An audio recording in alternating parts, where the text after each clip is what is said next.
महामारी के खिलाफ लड़ते लड़ते अब हम अनलॉक 2 में प्रवेश कर रहे हैं और हम उस मौसम में भी प्रवेश कर रहे हैं जहां सर्दी, जुकाम, खांसी, बुखार ये सारे न जाने क्या क्या होता है, ये मामले बढ़ जाते हैं। ऐसे में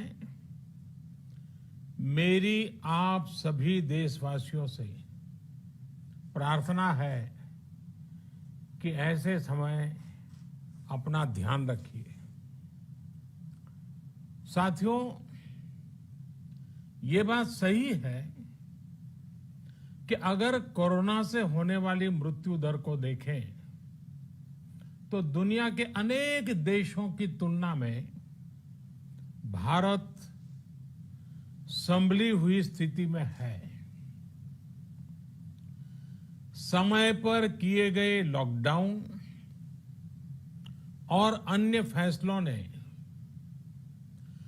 भारत में लाखों लोगों का जीवन बचाया है, लेकिन हम ये भी देख रहे हैं कि जब से देश में अनलॉक 1 हुआ है,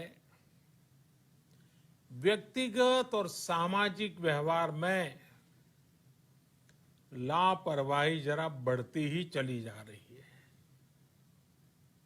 पहले हम मास्क को लेकर, 2 गज की दूरी को लेकर 20 सेकंड तक दिन में कई बार हाथ धोने को लेकर बहुत सतर्क थे, लेकिन आज जब हमें ज्यादा सतर्कता की जरूरत है तो लापरवाही बढ़ना बहुत ही चिंता का कारण है। साथियों, लॉकडाउन के दौरान बहुत गंभीरता से नियमों का पालन किया गया था। अब सरकारों को, स्थानीय निकाय की संस्थाओं को, देश के नागरिकों को फिर से उसी तरह की सतर्कता दिखाने की जरूरत है। विशेषकर कंटेनमेंट जोन्स, उस पर तो हमें बहुत ध्यान देना होगा। जो भी लोग नियमों का पालन नहीं कर रहे हैं, हमें उन्हें टोकना होगा, रोकना होगा और समझाना भी होगा। अभी आपने खबरों में देखा होगा, एक देश के प्रधानमंत्री पर 13,000 रुपये का जुर्माना इसलिए लग गया क्योंकि वो सार्वजनिक स्थल पर मास्क पहने बिना गए थे। भारत में भी स्थानीय प्रशासन को इसी चुस्ती से काम करना चाहिए। ये 130 करोड़ देशवासियों के जीवन की रक्षा करने का अभियान है। भारत में गांव का प्रधान हो या देश का प्रधानमंत्री, कोई भी नियमों से ऊपर नहीं है। साथियों, लॉकडाउन के दौरान देश की सर्वोच्च प्राथमिकता रही ऐसी स्थिति न आए कि किसी गरीब के घर में चूल्हा न जले। केंद्र सरकार हो, राज्य सरकारें हो, सिविल सोसाइटी के लोग हों, सभी ने पूरा प्रयास किया कि इतने बड़े देश में हमारा कोई गरीब भाई बहन भूखा न सोए। देश हो या व्यक्ति, समय पर फैसले लेने से, संवेदनशीलता से फैसले लेने से किसी भी संकट का मुकाबला करने की शक्ति अनेक गुना बढ़ जाती है। इसलिए लॉकडाउन होते ही सरकार प्रधानमंत्री गरीब कल्याण योजना लेकर आई। इस योजना के तहत गरीबों के लिए 2.25 लाख करोड़ रुपए का पैकेज दिया गया। साथियों, बीते 3 महीनों में 20 करोड़ गरीब परिवारों के जनधन खातों में सीधे 31,000 करोड़ रुपया जमा करवाए गए हैं। इस दौरान 9 करोड़ से अधिक किसानों के बैंक खातों में 18,000 करोड़ रुपए जमा हुए हैं। इसके साथ ही गांवों में श्रमिकों को रोजगार देने के लिए प्रधानमंत्री गरीब कल्याण रोजगार अभियान तेज गति से आरंभ कर दिया गया है। इस पर सरकार 50,000 करोड़ रुपए खर्च कर रही है।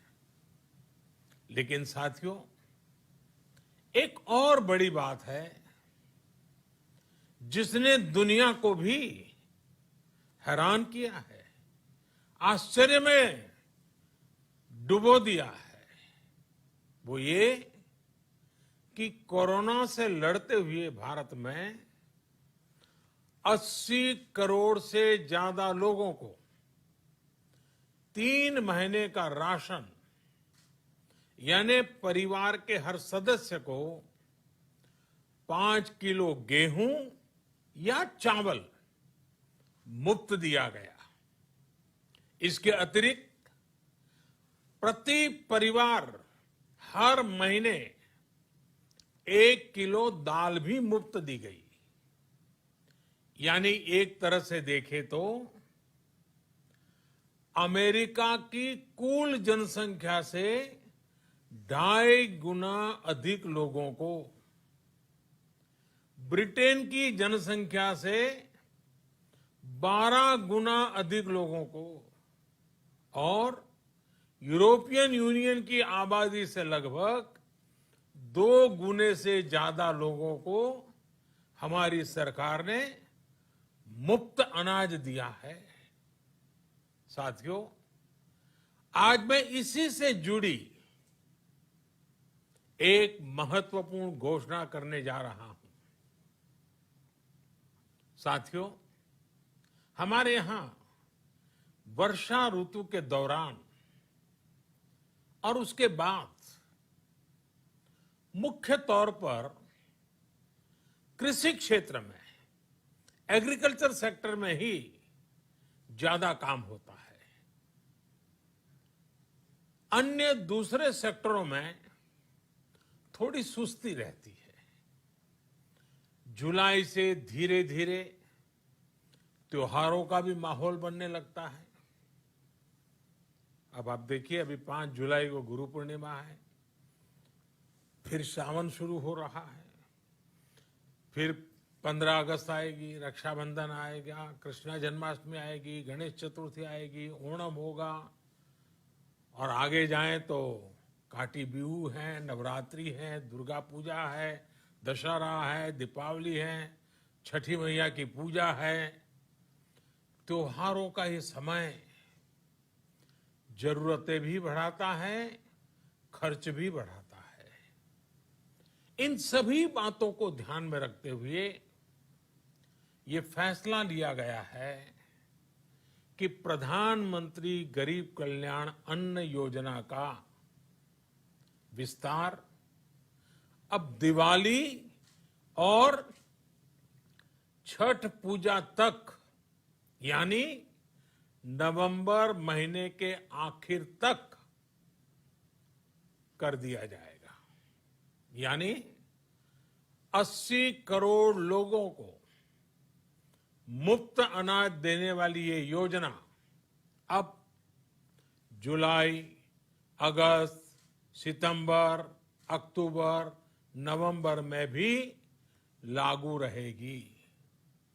सरकार द्वारा इन 5 महीनों के लिए 80 करोड़ से ज्यादा गरीब भाई बहनों को हर महीने परिवार के हर सदस्य को 5 किलो गेहूं या 5 किलो चावल मुफ्त मुहैया कराया जाएगा। और साथ ही प्रत्येक परिवार को हर महीने 1 किलो चना भी मुफ्त दिया जाएगा। साथियों, प्रधानमंत्री गरीब कल्याण अन्न योजना के इस विस्तार में 90,000 करोड़ रुपए से ज्यादा खर्च होंगे। और अगर इसमें पिछले 3 महीने का खर्च भी जोड़ दें तो ये करीब करीब 1.5 लाख करोड़ रुपया हो जाता है। अब पूरे भारत के लिए हमने एक सपना देखा है। कई राज्यों ने तो बहुत अच्छा काम भी किया है। बाकी राज्यों पर भी हम आग्रह कर रहे हैं कि इसको काम को आगे बढ़ाएं। और काम क्या है? अब पूरे भारत के लिए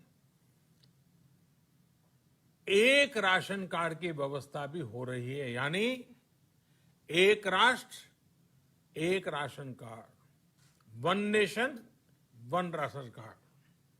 इसका सबसे बड़ा लाभ उन गरीब साथियों को मिलेगा जो रोजगार या दूसरी आवश्यकताओं के लिए अपना गांव छोड़ करके कहीं और जाते हैं, किसी और राज्य में जाते हैं।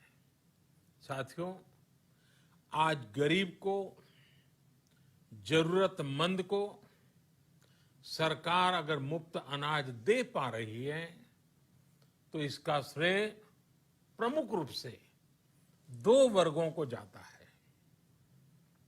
पहला, हमारे देश के मेहनती किसान, हमारे अन्नदाता। और दूसरा, हमारे देश के ईमानदार टैक्स पेयर।